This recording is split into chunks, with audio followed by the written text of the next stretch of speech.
Hello everyone, Kevin Ikov here from Kevin Ikov Ministries. Today I'm continuing to answer questions from a fellow subscriber.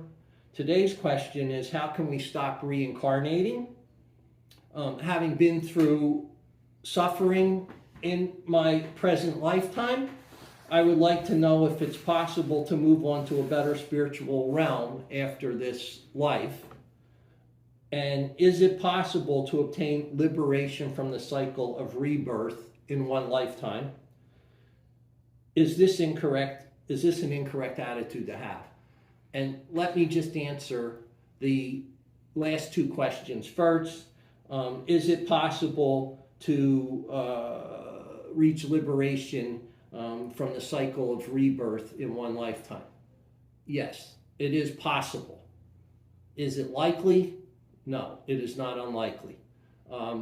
We have to go through numerous lifetimes in order to develop the values and the virtues of like compassion, kindness, understanding, serving humanity wholeheartedly, and opening the heart, and all of these kinds of things are usually not accomplished in one lifetime.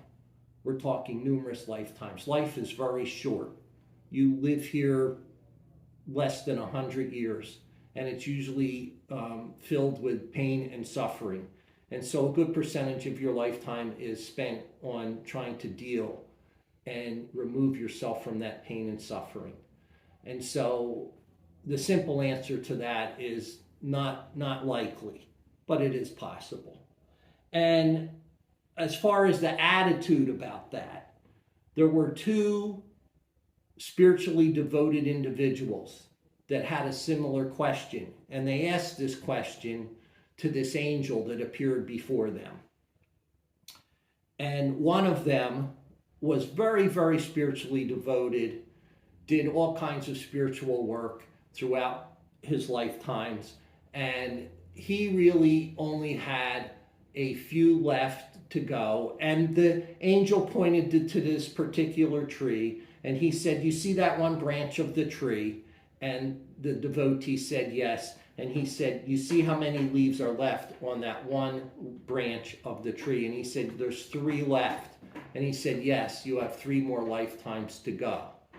And this man did nothing but complain and argue and say how he spent all these years devoted and doing good things and good works, and how he should be rewarded, and he can't believe he has 3 more years to have 3 more lifetimes to go through in order to reach nirvana, in order to reach realization, and just could not believe it and did nothing but complain.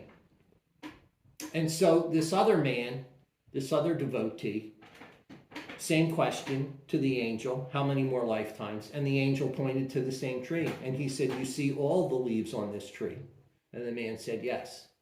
And the angel said, "That's how many lifetimes you have to go through to reach nirvana." And there were something like 100 some leaves on this tree, and the man counted them. And he says, "Oh my God, I can't believe it. I finally know that I will eventually reach this state." And he was so happy and enthusiastic that he had an answer to this question, knowing that eventually he would not have to return, and that he would reach that point of nirvana, and that it was a possibility, that he had the answer to know that it was possible for him to reach that state.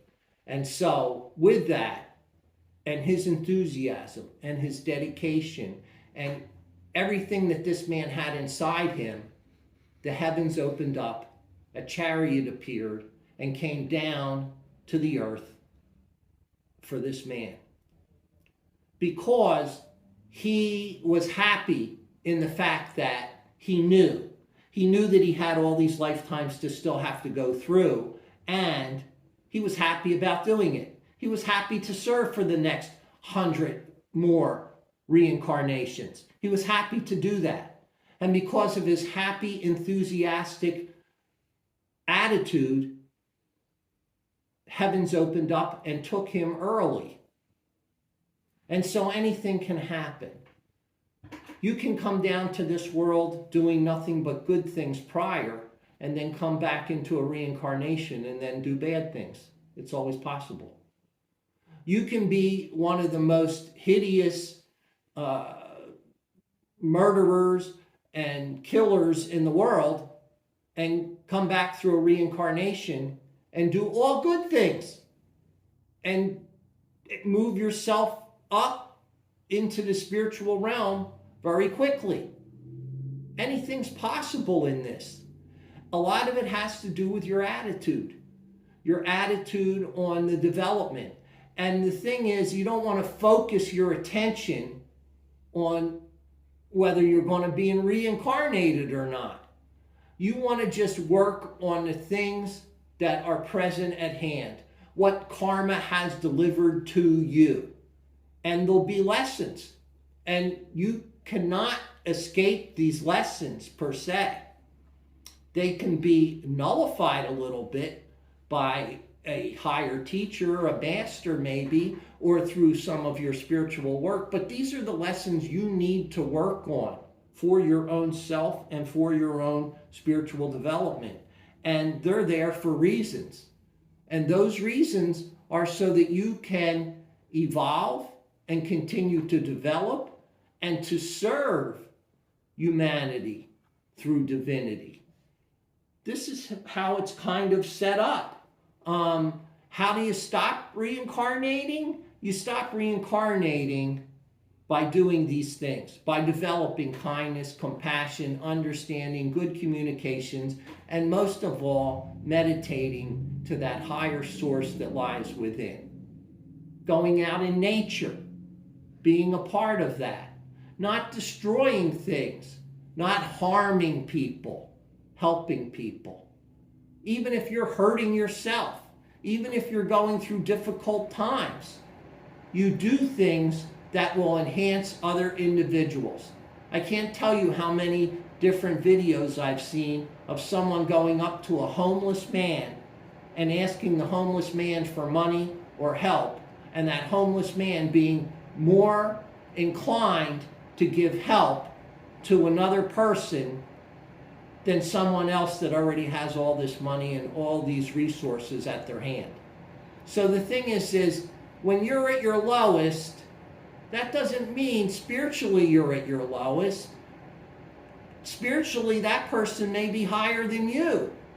But yet, you can't see that because all you can see is what it looks like from the outer reality source. And the outer reality source is not necessarily the spiritual source. And so you need to look toward those spiritual sources. And there were two gentlemen from the University of Virginia that did an awful lot of work on reincarnation. One of them was Ian Stevenson, and the other was Jim Tucker. And they were professors at the university. I believe one of them has passed away. But they wrote several books and did tremendous amount of research on reincarnation, and they worked with finding children as soon as they could that came into the world and claimed about reincarnation. They got to the children as soon as they could before any real outer influence came to them.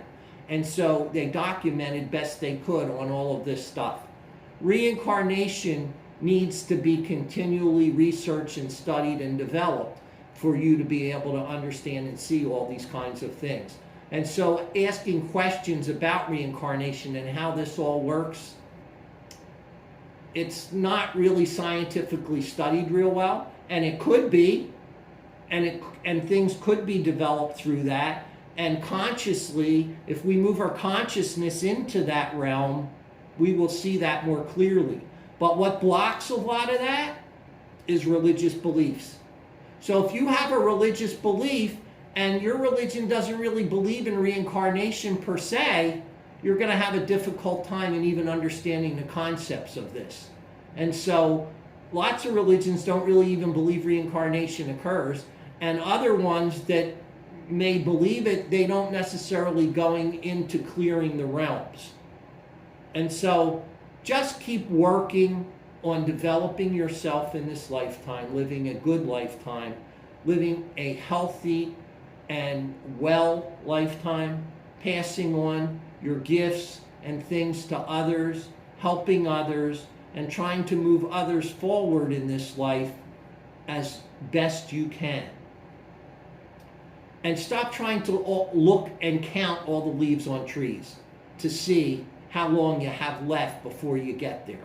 Because Americans, or just people in general that are very goal-oriented, they want to know, how long do I actually have before that happens? How long, will it be? There's no real goal to reaching nirvana. It's just something that will occur on its own, naturally. And the easier it is for you to gain entrance into that natural realm, it will make things much better. The fundamental thing is to create a practice in which you're connecting with nature directly, not harming nature, and not harming the nature that lies within your own self. And stop looking so much at all the egotistical things that are there. And lots of things are ego. And so clearing all of those can really only happen through a meditative type practice, and eliminating those thoughts, feelings, emotions, and everything else connected to that, and handing them over to the divine spirit, the spirit that lies within. Once you hand them over, you will find your life will grow and get better and better and better. And helping others in that process is also a fundamental thing, because we are here to help one another, but often we do the exact opposite of that. We always are trying to step over somebody to get ahead, and that's not how spirituality works. You're not stepping over somebody to get ahead. You're not stepping over your fellow brother or sister to get to the guru. And I see that happen lots of times. People are stepping over each other all the time to try to get to that point. And it doesn't really work that way. It's about each one helping each other. And the sooner you can realize that, the sooner a lot of these kinds of things will get better, as far as less time to spend in a reincarnation. And so the more we help each other, the more we help this earth, the more we help this planet, the more we help individuals look beyond those egotistical thoughts of developing riches and wealth and massive wisdom and all these kinds of things, and selling it and reselling it. And it's not about making money. It's not about any of that. And so it doesn't fit any real paradigm. And so you need to work just on yourself. And it really doesn't do much good to know how long you have, because that helps take away from sort of doing the race, if you want to, so to speak. You just are preparing yourself.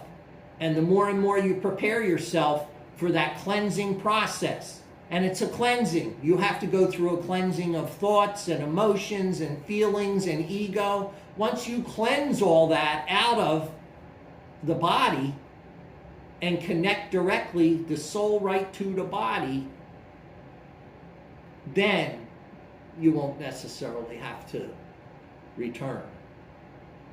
And so hopefully that answers some of the question and gives you insight into how this kind of works. And so with that being said, I wish you well. Jai Bhagwan, Namaste. May you see the light within yourself and within all others.